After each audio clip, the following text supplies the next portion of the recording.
5 4 3 2 1। नमस्कार दोस्तों, मैं दिव्यांश आप सभी का स्वागत करता हूं आपके अपने चैनल दिव्यांश पाठशाला में। उम्मीद करता हूं कि आप सभी लोग शाकुशल होंगे। अवसर बैच एसएससी एमटीएस, जिसमें जीके एंड जीएस का तीसरा प्रैक्टिस सेट में हम लोग चर्चा करते हैं। इससे पहले के सारे प्रैक्टिस सेट आपको मॉर्निंग 9 बजे मिल जाते हैं। उम्मीद है ये वाला भी प्रैक्टिस सेट आप लोगों को सुबह 9 बजे मिल चुका हो। इस प्रैक्टिस सेट्स में सबसे अच्छी खासियत क्या है, आपके 25 क्वेश्चंस होते हैं और ये 25 क्वेश्चन सेम उसी पैटर्न पे होते हैं जैसे एसएससी के एग्जाम में आप लोगों के समक्ष देखने को सारे प्रीवियस ईयर क्वेश्चन अर्थात पीवाईक्यू सीरीज।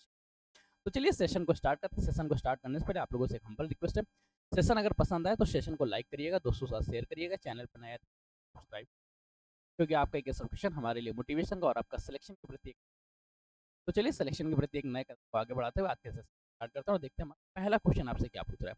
आपसे पहला क्वेश्चन पूछता है, वनस्पति व जीव जंतुओं के अवशेष किस प्रकार की चट्टानों में पाए जाते हैं। ये ज्योग्राफी का एक क्वेश्चन है चट्टानों से संबंधित। तो जब चट्टानों से क्वेश्चन है तो चट्टानों के तीनों प्रारूप आपके समझ दिमाग में आ जाने चाहिए। चट्टान के तीन प्रारूप क्या होते हैं, एक आग्नेय चट्टानें होती है, आग्नेय चट्टानें, अवसादी चट्टानें व कायांतरित व या रूपांतरित चट्टान। आग्नेय चट्टानें, अवसादी चट्टानें, तीसरी को बोलते हैं कायांतरित, और इसी को कुछ जगह कायांतरित ना करके रूपांतरित लिखा जाता है। आग्नेय चट्टानें, अवसादी चट्टानें, कायांतरित चट्टानें। चट्टानों के कितने प्रारूप होते हैं, तीन प्रारूप, आग्नेय, अवसादी और कायांतरित। कायांतरित का नाम कई जगह आपको मिलेगा रूपांतरित के रूप से। अब आग्नेय चट्टानें क्या होती है, आग्नेय चट्टानें पृथ्वी के अंदर मैग्मा के रूप में उपस्थित रहती हैं। ये मैग्मा क्या है, मैग्मा होता है तरल ज्वालामुखी पदार्थ। जब ये ज्वालामुखी से बाहर निकलते हैं तो मैग्मा ऐसे फैल जाता है और फैल के ठोस हो जाता है। इसके फलस्वरूप जो चट्टान बनेगी उसे क्या बोलेंगे, आग्नेय चट्टानें। अर्थात आग्नेय चट्टानें है क्या, ये पृथ्वी के कोर से निकला हुआ मैग्मा है जो हवा के संपर्क में या पृथ्वी के बाहर आके ठंडा हो चुका है। कायांतरित चट्टानें क्या है, आग्नेय या अवसादी चट्टानें जब बहुत दिनों तक उस सेम अवस्था में पड़ी रहती हैं तो धूप, ताप, दाब के फलस्वरूप उसके रूप में परिवर्तन हो जाता है। परिवर्तन के फलस्वरूप जो नई चट्टान बनती है उसे कायांतरित चट्टान कहते हैं। अब अवसादी चट्टान क्या होती है, जैसे इमेजिन करिए कि ये कोई स्पेस है बड़ा सा, यहाँ पे हवा का एक झोंका आया और यहाँ कुछ मिट्टी के कण फैल गए, फिर बारिश हुई, ये जगह गीली हो गई, फिर दूसरी एक हवा का झोंका आया, वहाँ मिट्टी के कण फैल गए। ऐसे परत दर परत, परत दर परत, परत दर परत अलग अलग प्रकार की चीजें फैलती रही और ताप दाब की वजह से ये धीरे से ठोस हो गई। इसके फलस्वरूप जो चट्टान का निर्माण हुआ उसे बोलेंगे हम अवसादी चट्टान।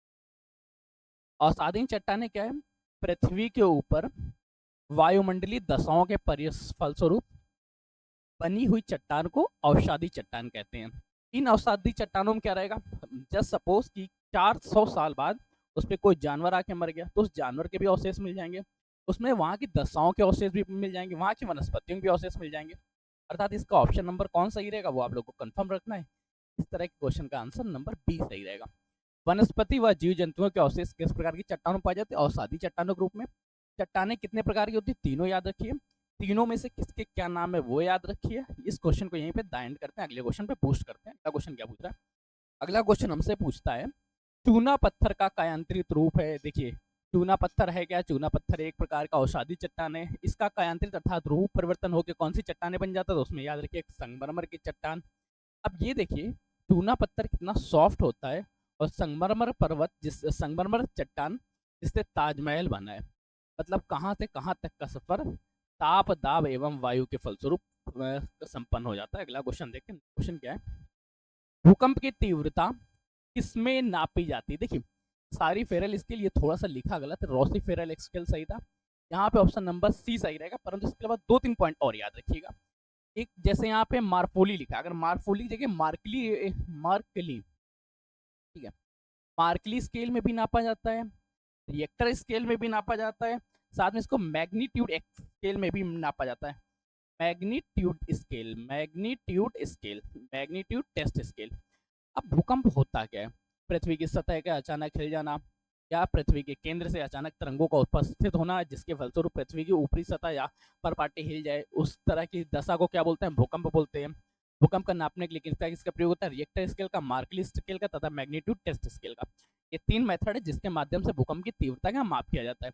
तीनों याद रखिएगा, केवल एक से कोई काम नहीं बनेगा, अर्थात इसका ऑप्शन नंबर कौन सा रहेगा, इसका तो ऑप्शन नंबर सी सही रहेगा, परंतु बाकी 2 पॉइंट्स और याद रखिए। फिर देखते हैं यूरोप और एशिया महाद्वीप के बीच स्थित पर्वत कौन सा है। आपको उस पर्वत का नाम बताना है जो यूरोप और एशिया के मध्य बाउंड्री लाइन का कार्य करता है, उसको यूराल पर्वत कहते हैं। यह यूराल पर्वत रूस में भी पाया जाता है। कहाँ पे? ये रूस की सीमा पर स्थित है। यूराल पर्वत कंफर्म हो गया। यूरोप और एशिया के मध्य में पाया जाता है, यूरोप को एशिया से अलग करता है, साथ में ये रूस की सीमा का भी निर्धारण करता है। नेक्स्ट क्वेश्चन देखते हैं। अगला क्वेश्चन पूछ रहा है, अगला क्वेश्चन आपसे पूछ रहा है, ग्रेट बैरियर रीफ किस महाद्वीप के उत्तर पूर्व में स्थित है? सबसे पहले ये ध्यान से देखिए, ग्रेट बैरियर रीफ होती क्या है, इसके क्या क्या नाम है, किस तरह से पाई जाती है, इस बारे में ध्यान रखना। इसके बाद चर्चा करेंगे है क्या। ग्रेट बैरियर रीफ होती क्या है? मूंगे की चट्टाने हैं क्या ये? मूंगे की चट्टाने। होता क्या है कि समुद्र के किनारे छोटे छोटे मूंगे एक के ऊपर एक एकत्र हो जाते हैं और ये बहुत बड़ी सी श्रृंखला बना लेते हैं। कभी कभी इनकी ऊंचाई ऊपर से लेके समुद्र तल तक होती है। ये तलहटी क्षेत्रों के बारे में चर्चा कर रहा है। ये बात मत कहिएगा कि समुद्र तट के मध्य में ऐसी कोई दशाएं पाई जाएंगी। ये तलहटी क्षेत्रों में पाई जा रही है। वह भी किस महाद्वीप पे? ऑस्ट्रेलिया महाद्वीप पे। ऑप्शन नंबर इसका कौन सा रहेगा? डी सही रहेगा। इसको और भी नाम से आते हैं, ग्रेट बैरियर रीफ के नाम जगह कई बार ये आपको पानी का बगीचा नाम से भी पूछा जाता है कि पानी का बगीचा निम्नलिखित में से किस महाद्वीप के उत्तर पूर्व में है, या पानी का बगीचा निम्नलिखित में से किस महाद्वीप में है। तो दोनों ऑप्शन आपको याद रखना है, पानी का बगीचा, मूंगे की दीवार या ग्रेट बैरियर रीफ। इनमें से कोई भी ऑप्शन आ जाए तुरंत आपको लगाना है ऑस्ट्रेलिया महाद्वीप के बारे में। इस महाद्वीप के उत्तर पूर्व में ऑप्शन लगाना है ऑस्ट्रेलिया महाद्वीप। ऑप्शन नंबर डी सही हो गया। अगला क्वेश्चन आपसे पूछ रहा है कि कांडला बंदरगाह कहाँ स्थित है? चार ऑप्शन दिए गए हैं, चार ऑप्शन में से याद रखिएगा, कांडला बंदरगाह वही बंदरगाह है जिसका पूर्व नाम दीनदयाल इसका नवीनतम नाम दीनदयाल उपाध्याय बंदरगाह है। दीनदयाल उपाध्याय बंदरगाह है। अब दीनदयाल उपाध्याय, ठीक है, सॉरी, इसका नया नाम क्या है? इसका नया नाम है दीनदयाल उपाध्याय बंदरगाह। ठीक है, कंफर्म हो गया। दीनदयाल उपाध्याय बंदरगाह, और ये पाया कहाँ जाता है? कच्छ के रण में। कच्छ के रण नहीं याद हो रहा, तुरंत आप याद रखिए गुजरात। तो आपको कंफर्म हो गया कि गुजरात में पाया गया। गुजरात का ये है दीनदयाल उपाध्याय, नया नाम है इसका। बंदरगाह स्थित है गुजरात की सतह पे है, तो इसको आप प्राकृतिक बंदरगाह कहेंगे या कृत्रिम बंदरगाह कहेंगे, ये चीज आप कमेंट करके बताइएगा। देखिए, ये पूरे भारत की तट रेखा है। ठीक है, इस तट रेखा में जितने भी इस सतह के इस तरफ के बंदरगाह पाए जाएंगे, इनको हम लोग कृत्रिम बंदरगाह कहते हैं, और इस तरफ के जितने भी बंदरगाह पाए जाते हैं उन्हें हम लोग प्राकृतिक बंदरगाह कहते हैं। अब आप लोगों को कंफर्म करके बताना है कि कांडला बंदरगाह एक प्रकार का कृत्रिम बंदरगाह या एक प्रकार का प्राकृतिक बंदरगाह। अगला क्वेश्चन देखते हैं। क्वेश्चन क्या पूछ रहा है?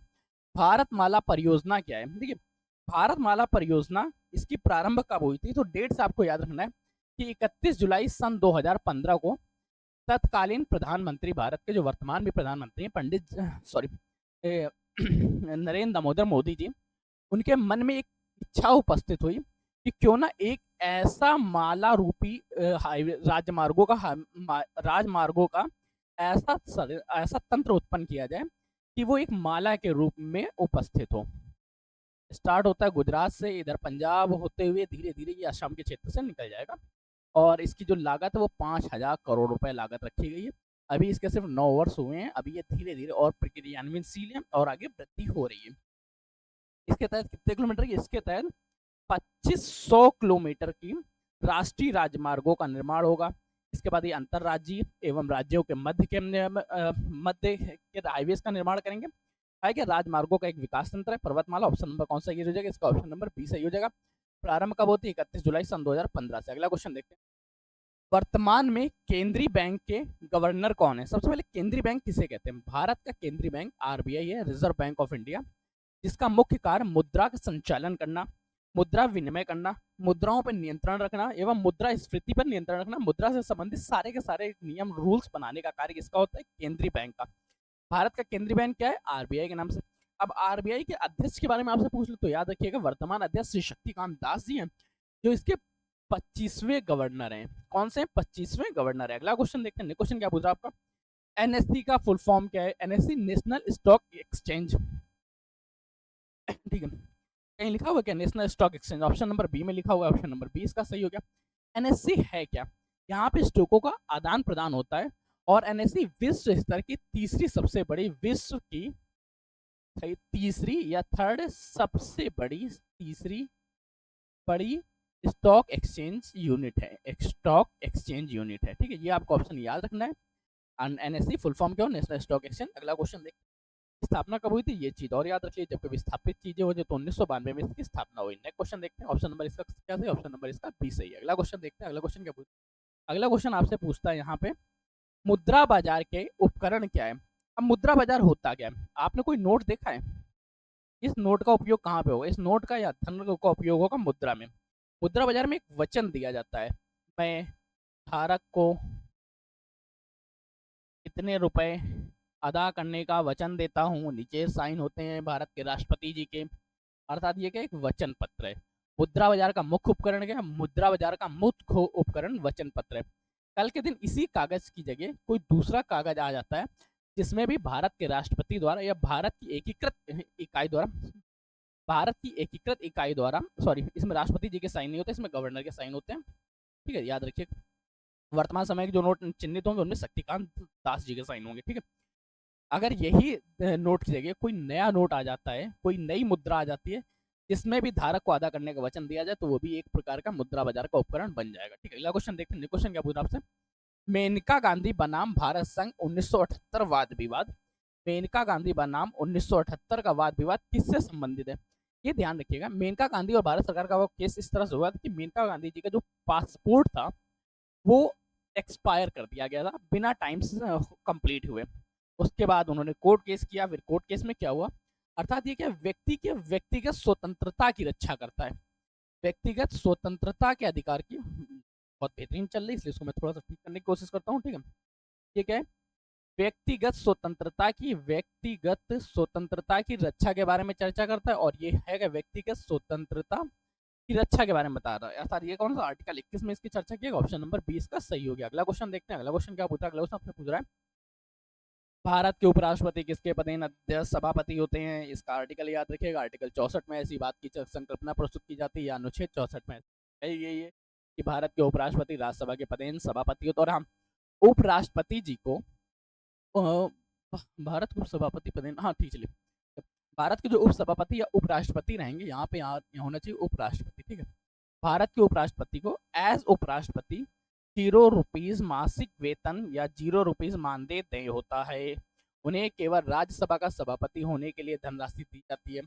उपराष्ट्रपति के निर्वाचन में कौन भाग ले सकते हैं, उपराष्ट्रपति के निर्वाचन प्रक्रिया के बारे में अगर वर्णन करें तो इसका वर्णन भारतीय संविधान के आर्टिकल 66 में किया गया है। तो आर्टिकल 66 याद रखिएगा, आर्टिकल 66 में ये चिन्हित किया गया है कि संसद के सभी सदस्य भाग ले सकते हैं, वे चाहे निर्वाचित हों चाहे मनोनीत हों।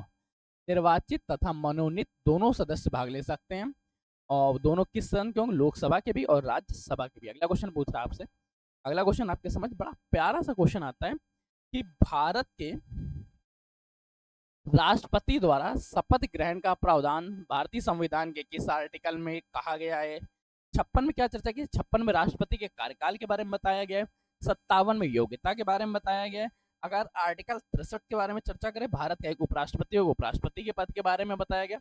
आर्टिकल 60 के बारे में बाद में चर्चा करते हैं, सबसे पहले हम लोग देखते हैं आर्टिकल 61। आर्टिकल 61 राष्ट्रपति को पद से कैसे हटाया जा सकता है उस बारे में बताया गया, अर्थात महाभियोग के बारे में बताया गया।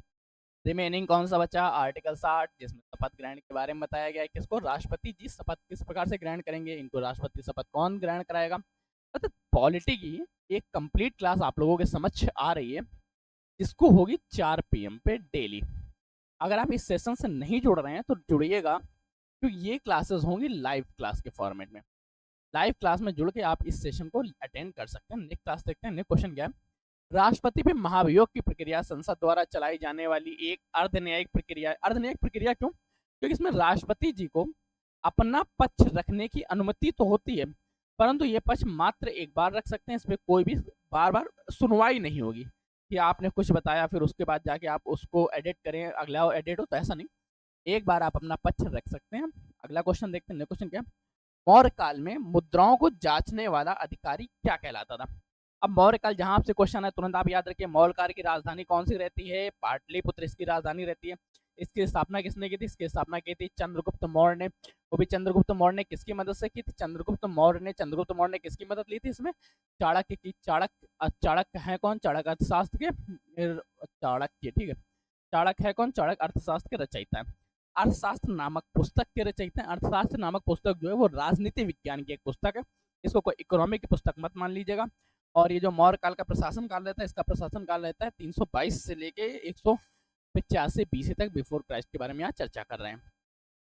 अब यहाँ पे जो मुद्राओं को जांचता था, वो रूप का दर्शक करता था, रूप का दर्शन करता था, अर्थात क्या बोलेंगे उसे, रूप दर्शक। अगला क्वेश्चन देखते हैं, नेक्स्ट क्वेश्चन क्या पूछ रहा है आपसे, नेक्स्ट क्वेश्चन आपसे पूछ रहा है, गुप्त काल में सेना का प्रमुख क्या कहलाता था? गुप्त काल में सेना का प्रमुख किसे कहते थे, इस बारे में ध्यान रखिएगा। ठीक है, ठीक है। गुप्त काल के बारे में 2-3 डाटा याद रखिए। गुप्त काल के बारे में क्या है, गुप्त काल को भारतीय शासन पीरियड का स्वर्ण काल कहा जाता है, इसको गोल्डन पीरियड के नाम से जानते हैं। इसमें नागर शैली व द्रविड़ शैली का बहुत ज्यादा विकास होता है। श्रीगुप्त द्वारा स्थापित किया गया ये वंश है, श्रीगुप्त द्वारा स्थापित किया गया साम्राज्य कब से कब तक, 240 से लेकर 555 ईस्वी तक इसका स्थापना होता है। ठीक है, अगला क्वेश्चन देखते हैं, आमत इसको बोलते हैं। अगला क्वेश्चन देखते हैं, क्वेश्चन क्या है, 25 डिग्री सेंटीग्रेड को केल्विन में बदलो। तो इसके लिए एक फॉर्मूला याद रख लीजिए, आपको बड़ा आसानी से याद हो जाएगा। फॉर्मूला क्या होता है, केल्विन सदा बराबर होता है डिग्री सेंटीग्रेड, जो भी आप डाटा लिखेंगे उसके साथ में आप जोड़ दीजिएगा 273.15 और ये तैयार हो जाएगा केल्विन। अब यहाँ पे डाटा क्या दिया गया, यहाँ पे आपको डाटा गया 25 के बारे में, तो 25 में आपको ऐड कर देना है 273.15 और ये रेडी हो जाए केल्विन में। जोड़ के देखते हैं, 5 3 8 7 2 9 2 298.15 केल्विन डाटा आना चाहिए। ऑप्शन इसके समझ केवल एक ही लिखा है, अर्थात यहाँ पे ऑप्शन नंबर कौन सा हम सही लगा लेंगे, इसलिए यहाँ पे हम लोग ऑप्शन नंबर ए सही कर लेंगे। वैसे सही होता 298.15 ऑप्शन। अगला क्वेश्चन देखते हैं, नेक्स्ट क्वेश्चन क्या पूछ रहा है, नेक्स्ट क्वेश्चन पूछ रहा है एक अश्वशक्ति किसके बराबर होता है? हमेशा याद रखिए, एक अश्वशक्ति 746 वाट के बराबर होता है। 746 वाट के बराबर कितना होता है, एक अश्वशक्ति होता है। ये डाटा तो आपको याद ही रखना है, ये डाटा भूलना नहीं है। इसके बाद अगला चेक करते हैं, एक कैलोरी में कितने जूल ऊर्जा होती है? एक कैलोरी में 4.2 जूल ऊर्जा होती है। ऊर्जा के क्वेश्चन है 4.2 जूल। अभी जब हम लोग साइंस का चैप्टर पढ़ेंगे तो साइंस के चैप्टर में ये सब क्यों होता है और इसकी रियल वैल्यू कहाँ से आती है, इन सभी के बारे में चर्चा करेंगे साइंस की क्लास में। अभी आप लोगों की इंग्लिश की क्लास स्टार्ट हो चुकी है, क्लास के साथ पॉलिटी की क्लास स्टार्ट हो चुकी है, पॉलिटी के साथ आप लोगों की हिंदी की क्लास और स्टार्ट हो चुकी है। 3 ऑप्शन अभी आप लोगों के समझ देखने को मिलेंगे। अगला क्वेश्चन देखते हैं, सिल्वर नाइट्रेट AgNO3 का सामान्य नाम क्या है? पहले तो ये AgNO3 लिखा ऐसे नहीं जाता, AgNO3 इस तरह से लिखा जाएगा। इसका अगर समान नाम के बारे में चर्चा करें तो इनमें से ना कास्टिक सोडा कहते हैं ना लाइनर सोडा कहते हैं, इसको हम लोग लूनर कास्टिक बोलते हैं। बोलते हैं कि हाँ लूनर कास्टिक। ठीक है, तो ये जिसका भी क्वेश्चन गलत हुआ उसको के लिए बेहद सॉरी। यहाँ पे डी की जगह लाइनर की जगह लूनर टाइप होना चाहिए। ठीक है, लूनर प्लास्टिक कहते हैं और रियल लिखने का तरीका क्या, AgNO3। ठीक, अगला क्वेश्चन देखते हैं। अगला क्वेश्चन क्या पूछ रहा है उससे, आरबीसी का ग्रेवयार्ड क्या है? ये क्वेश्चन आपने पहले देखा, आरबीसी का ग्रेवयार्ड प्लीहा कहते हैं। इसका निर्माण कहाँ से होता है वो भी आप लोगों ने देखा था। अगला क्वेश्चन है, एमएस वर्ड में फुट नोट के लिए, एमएस वर्ड की चर्चा कर रहा है और एमएस वर्ड में आपसे पूछ रहा है फुट नोट के लिए किस टाइप का प्रयोग किया जाता है? फुट नोट के लिए रेफरेंस टाइप का प्रयोग किया जाता है। अब ये कंप्यूटर का क्वेश्चन आप लोगों के समझ आ गया। अगर आप लोगों को सेशन अभी भी अच्छा लग रहा है तो लाइक कर दोस्तों, शेयर कर दीजिएगा, चैनल पर नए चैनल को सब्सक्राइब कर लीजिएगा। अगला क्वेश्चन स्विच करते हैं। नेक्स्ट क्वेश्चन आपसे पूछ रहा है, पंडित रविशंकर किस वाद्य यंत्र से संबंधित है? पहले तो पंडित रविशंकर जी के बारे में थोड़ी सी डिटेल याद रखिएगा। इनका जन्म होता है, मेरे जन्म के कुछ ही दिन पहले की बात है, 7 अप्रैल सन 1920 की बात है। तब हम लोग साथ में रहते थे। उसके बाद ये देहावसान इनका होता है 11 दिसंबर सन 2012 को। 7 अप्रैल 1920 को भारतीय सितार वादक व संगीतज्ञ पंडित रविशंकर जी का जन्म होता है। इनका देहावसान होता है 11 दिसंबर सन 2012 को। इन्हें भारत रत्न से सम्मानित किया गया, जो भारत का सबसे सर्वोच्च पुरस्कार है वो भी कब, 1999 में। ठीक है, तो ये ऑप्शन याद रखिएगा। कौन सा यंत्र ये बजाते थे? ये बजाते थे सितार। ऑप्शन नंबर कौन सा रहेगा, ऑप्शन नंबर बी सही रहेगा। नेक्स्ट क्वेश्चन है, भूटिया व लेप्चा किस राज्य की जनजातियां हैं? भूटा व लेप्चा ये मुख्य रूप से फेमस है पहाड़ों पर पशुपालन करने हेतु, पहाड़ों पर पशुपालन करने हेतु। और ये पाई कहाँ जाती है, सिक्किम व दार्जिलिंग में। दोनों ऑप्शन आप लोग याद रख लीजिएगा, दोनों में से जो भी ऑप्शन आ जाए वो याद रखिए। यहाँ पे केवल एक दिया गया सिक्किम, इसलिए ऑप्शन नंबर इसका क्या रहेगा, इसका ऑप्शन नंबर ए सही रहेगा। नेक्स्ट क्वेश्चन देखते चलिए। तो ये था हमारा अवसर बैच में जीके जीएस का प्रैक्टिस सेट्स। आप लोग कमेंट करके बताइएगा इसमें आपके कितने मार्क्स आ रहे हैं, किस तरह से आपकी तैयारी चल रही है। सेशन अगर पसंद आया तो सेशन को लाइक करिएगा, दोस्तों के साथ शेयर करिएगा, चैनल पर नए आते चैनल को सब्सक्राइब कर लीजिएगा। अगर आपके मन में कोई सजेशन होता है, कोई अपग्रेड करने के लिए सजेशन है, तो आप वो सजेशन मुझे शेयर जरूर करिएगा। तब तक के लिए कीप स्टडिंग, कीप स्माइलिंग, पढ़ते रहिए, मुस्कुराते रहिए। पढ़ाई मुस्कुराहट एक साथ अच्छी लगती है, अकेले में दोनों ही अधूरे हैं। धन्यवाद।